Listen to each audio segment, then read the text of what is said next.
बेटे क्वाड्रिलेटरल्स में हम लोगों ने अपने प्रीवियस क्लास में देखा था टाइप ऑफ क्वाड्रिलेटरल की डेफिनेशन, राइट। तो उसमें एक स्ट्रक्चर था जिसे हम बोलते थे ट्रेपीजियम। क्लियर है। तो अगर यहाँ बेटा हम टर्म दे दें इसको ए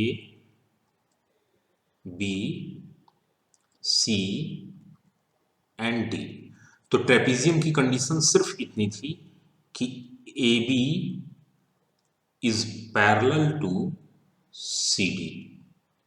ठीक। इसके अलावा इनके जो अपोजिट एंगल्स हैं या फिर अपोजिट साइड्स हैं उसमें कोई भी इक्वल आपस में हो भी सकता है, नहीं भी हो सकता है, तो कोई सर्टेन कंडीशन नहीं होती है। कंडीशन सिर्फ क्या होनी चाहिए कि दो अपोजिट साइड एक दूसरे के क्या होने चाहिए, पैरेलल होने चाहिए।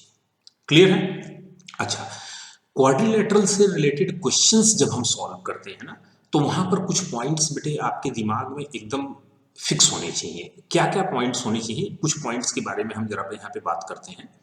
जैसे सबसे पहली बात, किसी भी पर्टिकुलर क्वाड्रिलेटरल, कोई भी पर्टिकुलर क्वाड्रिलेटरल अगर होता है ना, तो उसके जो ये 4 एंगल्स होते हैं, ये 4 एंगल्स यानी angle A plus angle B plus angle C plus angle D, इन सभी का जो सम है वो 360 डिग्री आएगा, राइट। ये किसी भी क्वाड्रिलेटरल के लिए एप्लीकेबल होगा। ठीक है। तो ट्रेपीजियम के लिए भी एप्लीकेबल है। तो ट्रेपीजियम की कंडीशंस में ये दोनों चीजें आ जाएंगी कि दो अपोजिट साइड एक दूसरे के पैरेलल होंगे और उनके जो 4 एंगल्स हैं उन 4 एंगल्स का सम कितना आएगा, 360 आएगा, राइट। अब इसके बाद हम बात करते हैं पैरेललोग्राम की। ठीक है। देखो पैरेललोग्राम में जो हमारी कंडीशन थी, अगर हम इन्हें टर्म देते हैं A B C and D, तो क्या होगा बेटा, ए बी का अपोजिट साइड सी डी ये एक दूसरे के पैरेलल होंगे, और जो दूसरा साइड है ए डी, इसका अपोजिट साइड भी इसके पैरेलल होगा, means A D is parallel to B C.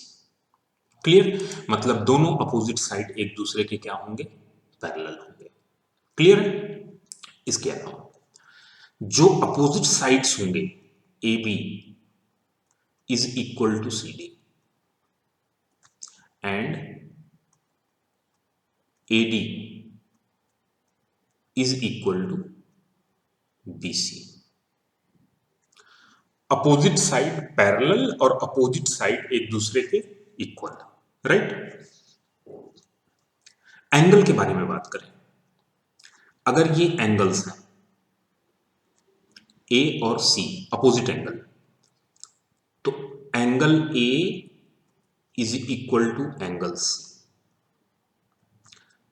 Angle D is equal to angle B. Means parallelogram में जो अपोजिट एंगल्स हैं वो अपोजिट एंगल्स एक दूसरे के क्या होंगे, इक्वल होंगे, right. Side opposite sides parallel, opposite sides equal and opposite angles equal. Clear. इसके बाद बेटा अगर हम बात करें कॉन्सिक्यूटिव एंगल, यानी angle A plus angle D जो एडजेसेंट एंगल है, तो इन एडजेसेंट एंगल का जो सम होगा वो 180 डिग्री होगा, राइट। सिमिलरली हम ऐसे भी लिख सकते हैं एंगल डी प्लस डी का एडजेसेंट सी भी है, तो angle C is equal to कितना, 180 डिग्री। ठीक है। और वैसे भी आपने क्या बोला है कि A इज इक्वल टू सी, तो एंगल A की जगह एंगल C लिख दीजिए, बात तो वही है। ठीक है ना। तो A plus D 180, A plus B 180, B plus C 180, C plus D 180, इन सभी जो एडजेसेंट एंगल हैं इनका सम कितना होगा, 180, और सभी का जो सम होगा वो कितना होगा, 360। ये तो सबके लिए एप्लीकेबल है, चाहे कोई भी क्वाड्रिलेटरल हो। क्लियर है? ओके। अब इसके बाद एक बात और आपको यहां ध्यान देनी है कि जो इसके डायगोनल्स हैं AC एंड BD, ये AC और BD आपस में बराबर नहीं होंगे बेटा। ठीक, अगर नॉर्मल पैरेललोग्राम है तो AC और DC ये आपस में बराबर नहीं होंगे, लेकिन ये एक दूसरे को क्या करेंगे, बाइसेक्ट करेंगे। ठीक है ना? तो यहां पर हम एक पॉइंट लिख लेते हैं, diagonals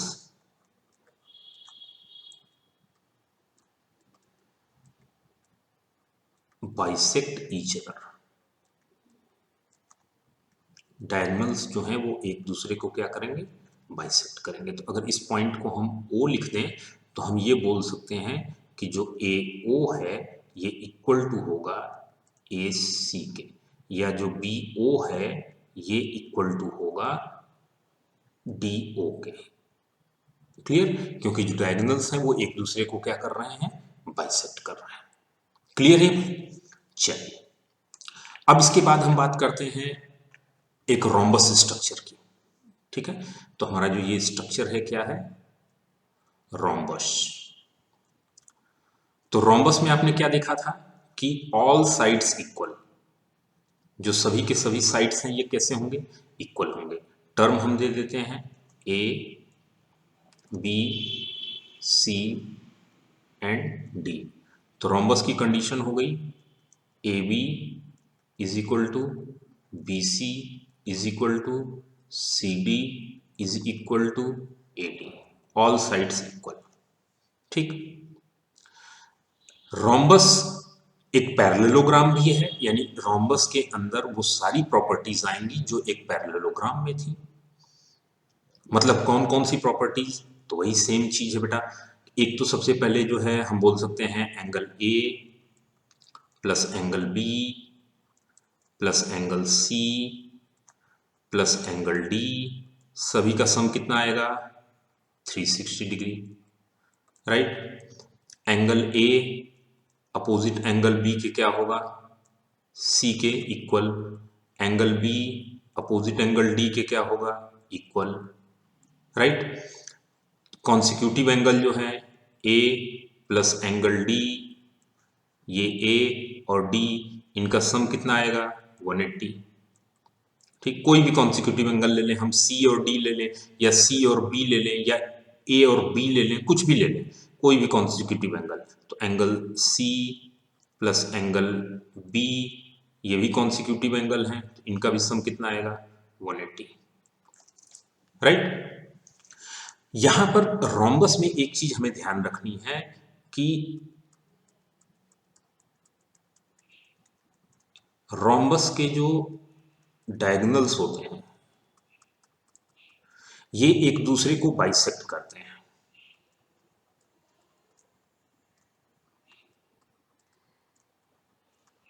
diagonals bisect each other.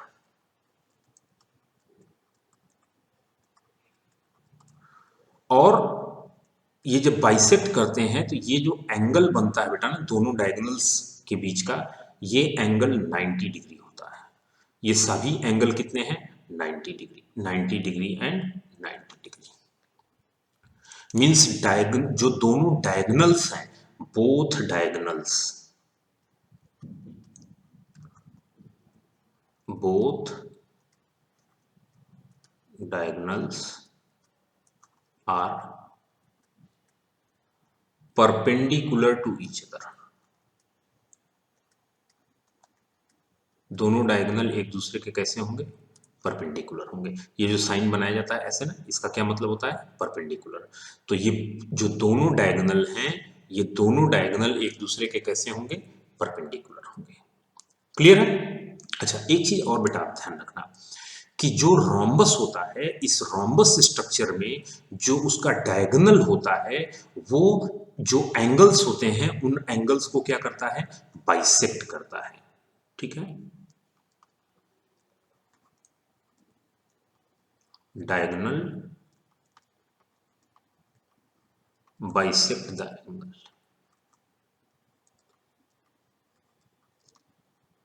Diagonal जो है वो एंगल्स को क्या करता है, बाइसेक्ट करता है। मींस ये एंगल और ये एंगल आपस में क्या होंगे, इक्वल होंगे।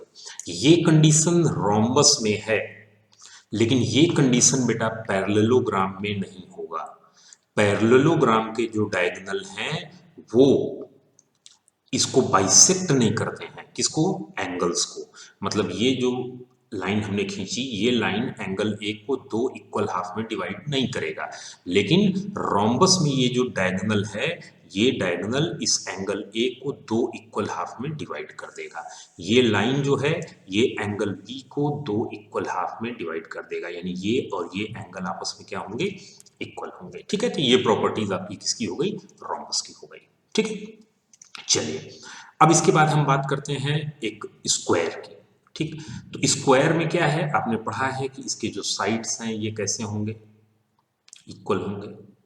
ठीक, इसके जो डायगोनल्स होंगे, यहां से हमने इसको मिला दिया, ये एक डायगोनल हो गया और ये दूसरा डायगोनल हो गया। मतलब एक स्क्वायर में वो सारी प्रॉपर्टीज आएंगी जो प्रॉपर्टीज किसमें थी, रोम्बस में। ठीक, मीन्स ये सारी कंडीशंस जो हैं वो यहां पर आनी है। एडिशनल क्या चीज है, एडिशनल है कि इनके जो डायगोनल्स होते हैं वो इक्वल होते हैं। Diagonals are equal. मतलब अगर सेम टर्म हम यहां पर दे दें A B C and D, तो हम क्या बोल सकते हैं, a plus B plus C is equal to 360। A और सी इक्वल है, और आप जानते हो कि जो हमारा स्क्वायर होता है इसमें ये सारे एंगल कितने हैं, 90 डिग्री। तो A equal to B equal to C equal to D, तो सबके सब आपस में बराबर हो जाते हैं। तो all angle, angle A equal to angle B equal to angle C equal to angle D, और सबके सब कितने बेटा, 90 डिग्री। ठीक, consecutive angle, adjacent angle, opposite angle, किन्हीं भी दो का सम कितना आएगा, 180 आएगा। Diagonal bisect each other, diagonal एक दूसरे को क्या करेंगे, बाइसेक्ट करेंगे। मतलब अगर इसे हम पॉइंट O मान लें तो A से O की डिस्टेंस और O से C की डिस्टेंस क्या होगी, इक्वल होगी। क्लियर, तो वो सारी प्रॉपर्टी जो रोम्बस में है वो किस में आ जाएंगी, स्क्वायर में। एडिशनल में क्या आ जाएगा कि इनके जो फोर एंगल्स होंगे वो आपस में इक्वल होंगे। यहाँ फोर एंगल्स इक्वल नहीं है, अपोजिट एंगल्स इक्वल है, राइट। और डायगोनल्स एक दूसरे के इक्वल हैं, यहाँ डायगोनल्स एक दूसरे के इक्वल नहीं होंगे। ठीक, जो डायगोनल्स एक दूसरे को क्रॉस कर रहे हैं तो ये डायगोनल्स भी एक दूसरे के कैसे होंगे बेटा, perpendicular. Means all angles are 90 degree. Clear है, ये हमारे स्क्वायर की प्रॉपर्टी हो गई, स्क्वायर। ठीक, इसके बाद फिर हम बात करें रेक्टेंगल की। तो रेक्टेंगल में क्या हमने पढ़ा था कि जो साइड्स होते हैं वो साइड्स, अपोजिट साइड्स इक्वल होंगे। ठीक है, यही चीज पैरेललोग्राम में भी थी। सभी angle 90 degree, all angles 90 degree. जो डायगोनल्स हैं ये डायगोनल्स एक दूसरे को बाइसेक्ट करेंगे,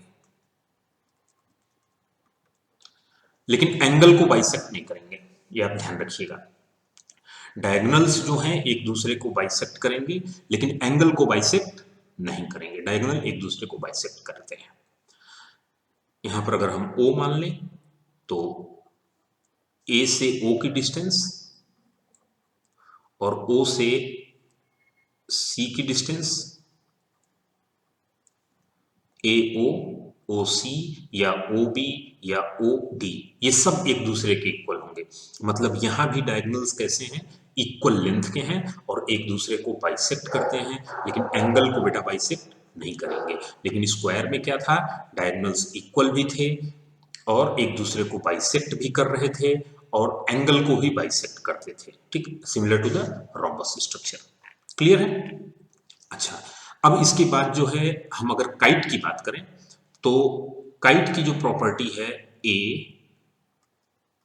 बी सी एंड डी, तो अगर हम यहां पर एक डायगोनल ले लें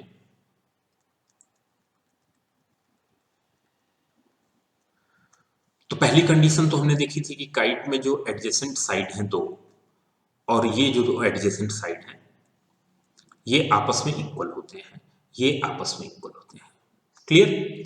इसके अलावा ये जो डायगोनल्स होते हैं ये डायगोनल्स एक दूसरे के परपेंडिकुलर होते हैं, मतलब ये एंगल कितना होगा, 90 डिग्री। क्लियर? और जो जिस डायगोनल के दोनों साइड, ध्यान दीजिएगा बात को, जिस डायगोनल के दोनों साइड जो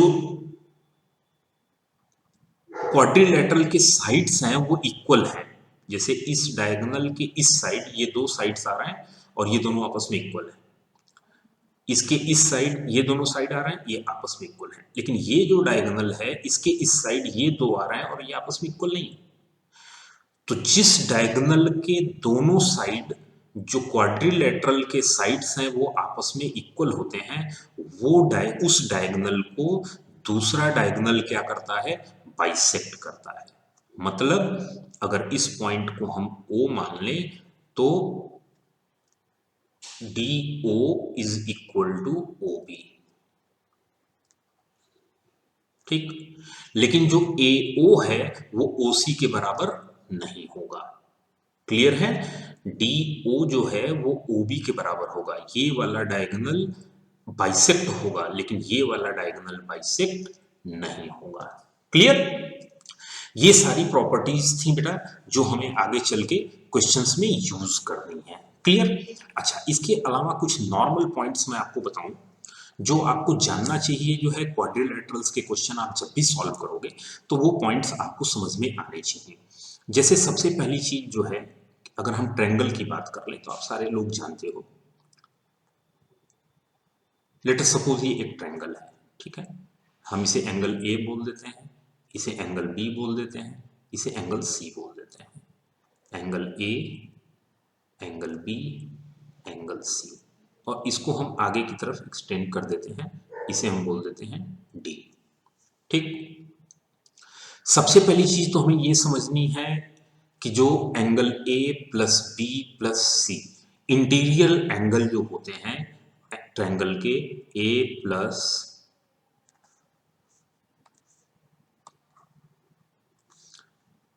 एंगल बी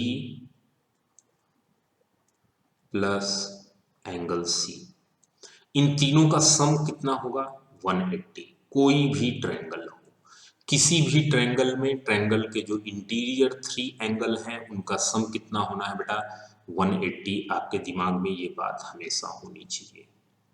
क्लियर है? दूसरा पॉइंट,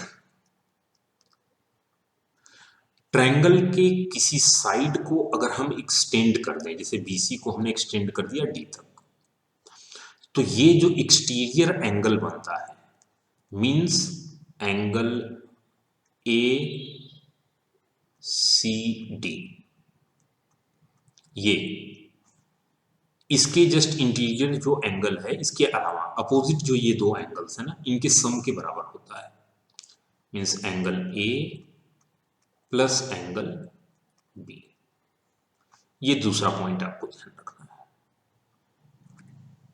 ठीक, अब इसके बाद हम बात करें, एक तो आप सीधी सी चीज जानते हो कि अगर किसी भी पर्टिकुलर पॉइंट के अलोंग स्ट्रेट लाइन है, जैसे मान लीजिए ये एक स्ट्रेट लाइन है और इस स्ट्रेट लाइन को कोई लाइन कट कर रही है, ठीक, तो अगर ये लाइन एक दूसरे को कट कर रही है तो ये जो अपोजिट एंगल होते हैं ये आपस में क्या होते हैं, इक्वल होते हैं। ठीक है, या ये जो एंगल है, ये एंगल और ये एंगल आपस में क्या होंगे, इक्वल होंगे, अगर दो लाइन सेगमेंट एक दूसरे को क्या करते हैं, क्रॉस करते हैं। ठीक है, तो ये एंगल्स आपस में इक्वल होते हैं, ये बात भी आपको ध्यान रखनी है। ठीक है, चलिए इसके बाद कुछ पॉइंट्स हमें देखने हैं। जैसे अगर हम एक पैरेलल लाइन ड्रॉ करें,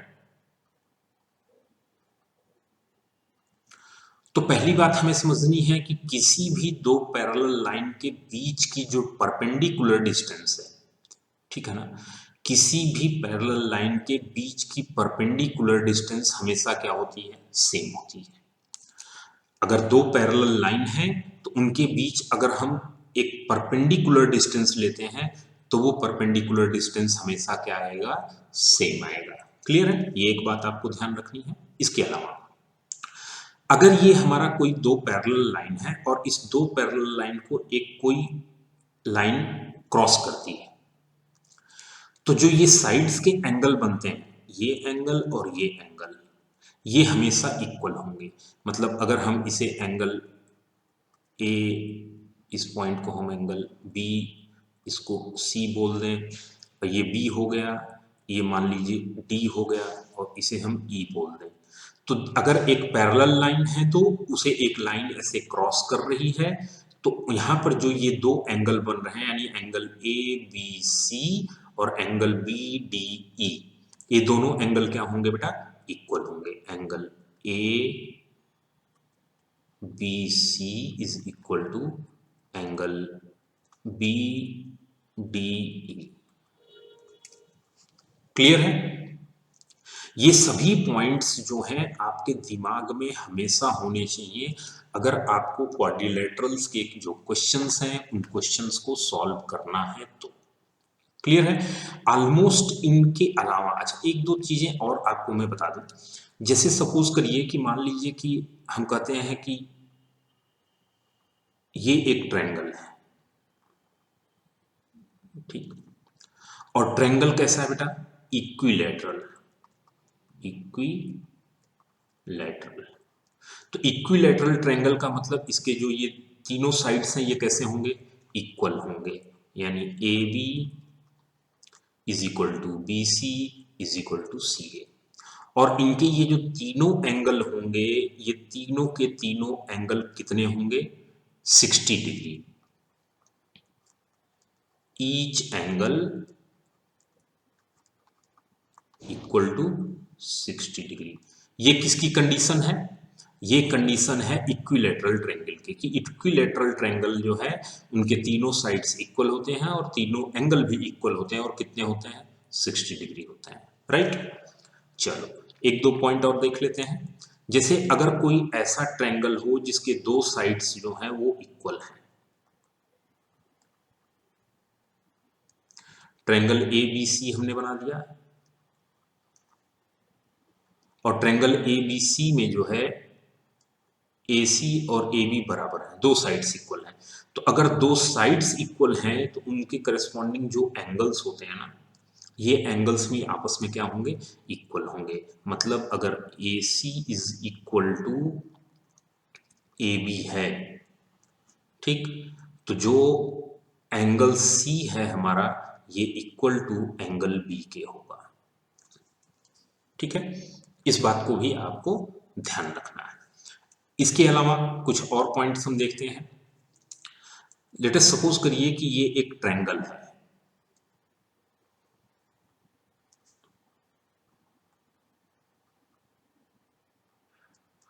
और इस ट्रायंगल का ये एंगल जो है ये बाइसेक्टर है। ठीक है, इक्विलैटरल ट्रायंगल की हम बात कर रहे हैं, ये बाइसेक्टर है। एंगल के बाइसेक्टर जो एंगल को क्या कर रहे हैं, दो इक्वल पार्ट में डिवाइड कर रहा है। ठीक, तो आपको ये बात ध्यान रखनी है कि जैसे अगर हम इस पॉइंट को ए मान लें, इस पॉइंट को डी मान लें और इस पॉइंट को ओ मान लें, ये एंगल और ये एंगल क्या है, इक्वल है। ये एंगल और ये एंगल क्या है, इक्वल है। ये एंगल और ये एंगल क्या है, इक्वल है। ये उसका बाइसेक्टर है। राइट, तो ये जो बाइसेक्टर है, इस बाइसेक्टर के ये जो मिड पॉइंट पर जब एक दूसरे को क्रॉस करते हैं तो इनका जो रिलेशन होता है, मींस ए ओ की लेंथ का रेशियो अगर हम OD से निकालें तो ये रेशियो 2:1 का होता है। कितना होता है बेटा? 2:1 का। मीन्स अगर ये पूरी लेंथ जो है 3 सेंटीमीटर की होगी तो AO 2 सेंटीमीटर होगा और OD जो होगा वो कितना होगा? 1 सेंटीमीटर होगा। क्लियर है? तो ये ऑलमोस्ट कुछ पॉइंट्स थे जिन पॉइंट्स को आपको अपने दिमाग में हमेशा रखना है। आप इन वीडियो लेक्चर्स को से अपने क्लास नोट्स को प्रिपेयर करिए और नेक्स्ट लेक्चर से हम लोग जो है क्वाड्रिलेटरल के डिफरेंट जो थियरम्स हैं या फिर जो डिफरेंट इनके क्वेश्चंस होते हैं उनको हम स्टडी करेंगे, उनको सॉल्व करेंगे। आपको जहां भी प्रॉब्लम हो आप विदाउट एनी हेजिटेशन पूछ सकते हो। क्लियर है? Okay dear.